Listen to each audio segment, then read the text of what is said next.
A saga de livros Corte de Espinhos e Rosas, ou ACOTAR para os íntimos, é conhecida pelo mundo de fantasia mágico repleto de criaturas feéricas. No vídeo anterior, a gente já conversou sobre como essas criaturas feéricas, elas vêm na verdade da literatura medieval, que por sua vez possui uma ligação muito forte com o imaginário pré-cristão e principalmente celta. Mas vocês sabiam que para além disso, em ACOTAR a gente encontra diversos outros elementos mitológicos ressignificados e reinterpretados? Eu sou a Bia e esse é o nosso primeiro vídeo da série Desvendando Prythian, a mitologia por trás de ACOTAR.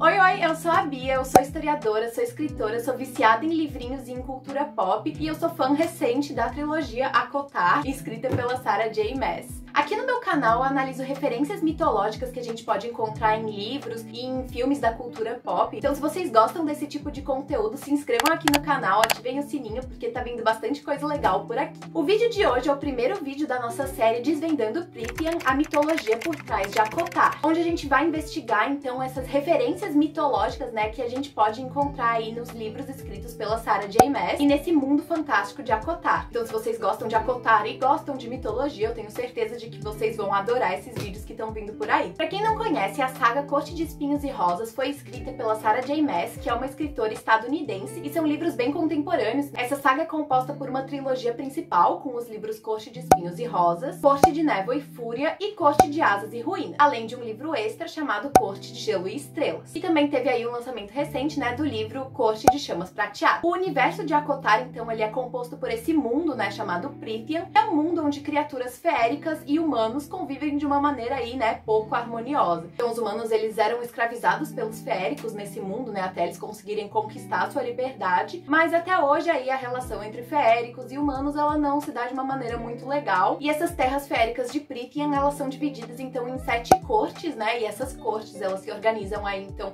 tanto com relação às estações do ano, né, quanto a passagem dos dias. E elas têm, né, seu poder então ligado então a essa passagem da natureza, essa passagem dos dias e tudo mais. Um dos elementos essenciais, né, nesse mundo de ACOTAR é o tal do caldeirão. Ele é descrito então, né, como a fonte de onde o mundo surgiu, né, ou o próprio tecido do mundo. Ele é um elemento de enorme poder, descrito como ausência e presença ao mesmo tempo, e é a fonte da qual tudo se origina. Então no primeiro livro a gente tem a protagonista aí, né, a Feyre, que ela encontra um mural onde está pintada toda a história do mundo, e nesse mural ela vê o caldeirão derramando um líquido dourado sobre o mundo, e desse líquido, né, as coisas vão surgindo, a vida vai surgindo e tudo mais. No entanto, apesar do caldeirão poder ser usado para esses fins de criação, ele também pode ser usado para destruição e para o caos. E no segundo livro de ACOTAR é dito então que o caldeirão foi roubado, foi utilizado para esses fins de caos e destruição, né, para incitar guerra e violência, até que ele foi escondido no fundo de um lago para evitar que as pessoas encontrassem ele para usar para esses fins. Então o caldeirão fica escondido, né, por todos esses anos, se tornando quase uma lenda, até que ele é roubado pelo rei de Hybern. Pretende usar o caldeirão, né, com esses fins de incitar a violência e a guerra para expandir suas fronteiras sobre as cortes de Prythian.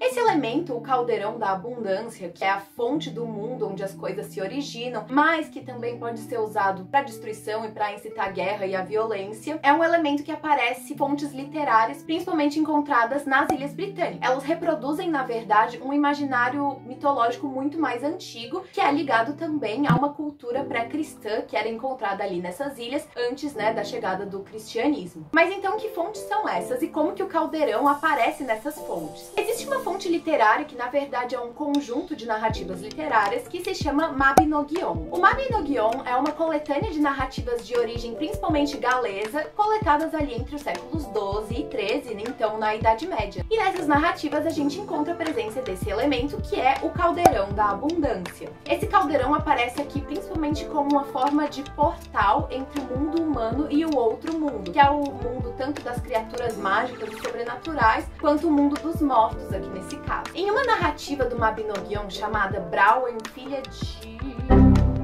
Em uma narrativa do Mabinogion chamada Bráwen, filha de Lir, o caldeirão é usado no final de uma batalha para ressuscitar os guerreiros mortos. Os guerreiros, eles são mergulhados aí no líquido dentro do caldeirão, né? E eles retornam vivos porém eles retornam muito estranhos e sem a habilidade da fala. Então a interpretação que se faz é que quando eles retornam ao mundo, eles na verdade continuam ligados a esse mundo dos mortos, indicando então como o caldeirão é esse portal aí, essa ponte entre esses dois mundos. Outra narrativa encontrada no Mabinogion é o livro do Taliesin, onde é retratada uma versão da origem do mago Merlin, né, que é esse mago aí que aparece em várias histórias do rei Arthur. Nessa narrativa, o Merlin, após beber o líquido de dentro do caldeirão da inspiração e do conhecimento, era um artefato que pertencia à deusa Ceridwen, que é uma deusa galesa associada a diversos atributos como a morte, a cura, a fertilidade e a regeneração, se torna então extremamente poderoso, né? Então é a partir do líquido desse caldeirão que ele adquire os conhecimentos dele, que faz ele se tornar o maior mago ali, né, da Bretanha. Nas fontes literárias, o caldeirão também muitas vezes é associado ao deus Dagda, que é um dos principais deuses galeses, conhecido como pai dos deuses.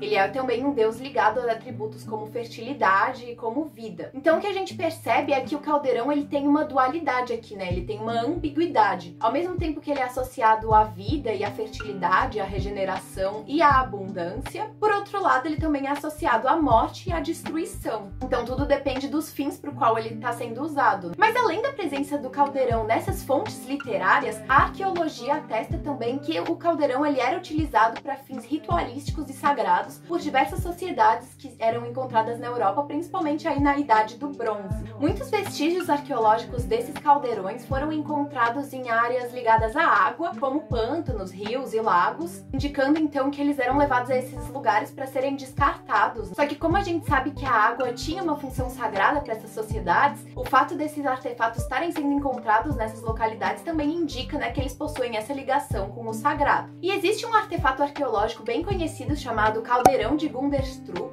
que é datado do século I da nossa era e foi encontrado na região que hoje é a Dinamarca. Nesse caldeirão a gente encontra placas de prata onde estão desenhadas aí, né, cenas aparentemente ritualísticas e cenas de pessoas sendo mergulhadas nesse caldeirão, então indicando aí, né, que as pessoas eram mergulhadas nesse caldeirão em momentos ritualísticos e ligados então, né, a uma ideia de sacralidade. Nesse caldeirão também a gente encontra desenhos de figuras humanas, deuses e animais, o que indica pra gente, novamente, né, que esses caldeirões eles possuem uma função ritualística importante para essas sociedades aí pré-cristãs. Então é possível que por meio da oralidade, né, essa função ritualística dos caldeirões tenha se passado mesmo com a cristianização da Europa e aparecido então nessas narrativas literárias da Idade Média, mas preservando bastante dessa função ritualística e sagrada desses caldeirões. Inclusive na Bretanha romana, mesmo após a expansão dos romanos, né, sobre aí as Ilhas Britânicas, então a gente tá falando aí de primeiros séculos da Era Comum, a gente percebe alguns indícios, né, de que os caldeirões ainda eram artefatos presentes na vida das pessoas e ligada aí a ideais de riqueza e de status. A gente percebe isso principalmente através de fontes escritas que relatam os caldeirões sendo objetos de valor dentro de famílias da elite e passados aí, né, de pai para filho dentro dessas famílias. Então isso indica que era um objeto assim de status, de relevância para aquela sociedade. Então por isso é possível que essa função sagrada e ritualística dos caldeirões tenha se passado aí desde a antiguidade, né, que é atestada pela arqueologia, chegando aí, né, a essas fontes literárias mais presentes que ainda guardam então esse vestígio desse imaginário que tratava os caldeirões, né, como objetos sagrados, objetos ambíguos e ligados então nessa dicotomia vida e morte, mas com uma função, um papel sagrado importante. Inclusive o Santo Graal, que é um objeto bastante relevante da literatura medieval e que teria sido aí esse cálice onde Jesus bebeu o vinho, né, aí na última ceia, provavelmente também derivou dessa ideia de caldeirão da abundância. Nas narrativas de Rei Arthur e seus cavaleiros, é bem comum que os cavaleiros sejam mandados para procurar esse Santo Graal, né? E essa busca pelo Graal é uma busca que causa enobrecimento aí, né, para os homens e aproximam eles de Deus. É possível que essa função simbólica do Santo Graal aqui nessas narrativas tenha derivado de outras narrativas mais antigas, onde os guerreiros eram mandados para procurar esse caldeirão da abundância. Como a gente sabe, né, que as narrativas arturianas, elas derivam muito dessas narrativas de origem céltica, é possível aí a gente tá fazendo essa relação. Mas enfim, agora voltando aí pra ACOTAR, pra literatura de fantasia e Sarah J. Maas. O que eu quero dizer com tudo isso é que a gente percebe que esse caldeirão que aparece aqui em ACOTAR, que é esse tecido do mundo, essa fonte de criação, mais de destruição também, possui como antecedente essas narrativas mitológicas mais antigas, mitologias que estão ligadas aí, né, a sociedades pré-cristãs e sociedades mais antigas que viam o caldeirão como esse artefato simbólico importante. Alerta de spoiler aí, tá? Pra quem não leu ACOTAR, agora eu vou ter alguns spoilers, depois eu falo quando terminar os spoilers, tá bom? No final do segundo livro, a gente tem aí as irmãs da Feyre, que são humanas, sendo mergulhadas nesse caldeirão e retornando como feéricas. Porém, quando elas são mergulhadas no caldeirão, elas não apenas se transformam em feéricas, né? Elas acabam adquirindo outras habilidades especiais. Então a gente percebe aí, né, esse caldeirão como fonte de criação. Ao mesmo tempo, o caldeirão, quando é utilizado pelo rei do Hybern, né, na guerra contra Prythian, ele é utilizado para esse fim de poder e de um poder caótico, né, de um poder destrutivo. E no final aí do terceiro livro de ACOTAR, é uma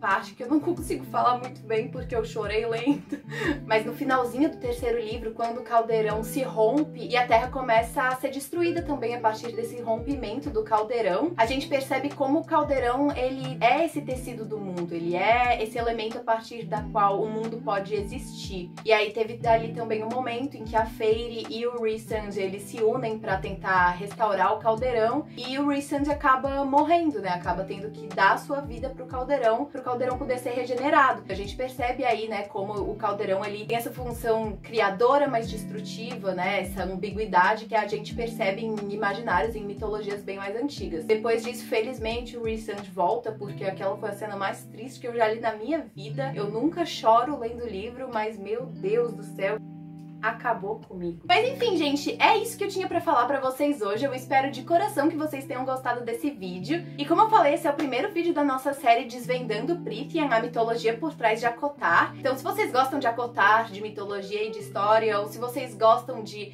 entender referências mitológicas por trás da cultura pop e da literatura, se inscrevam aqui no canal, me acompanhem por aqui, me acompanhem pelo Instagram também, que lá eu falo bastante de livrinhos. E é isso, é um prazer ter vocês aqui comigo. Obrigada por terem assistido esse vídeo. Um beijo e até mais!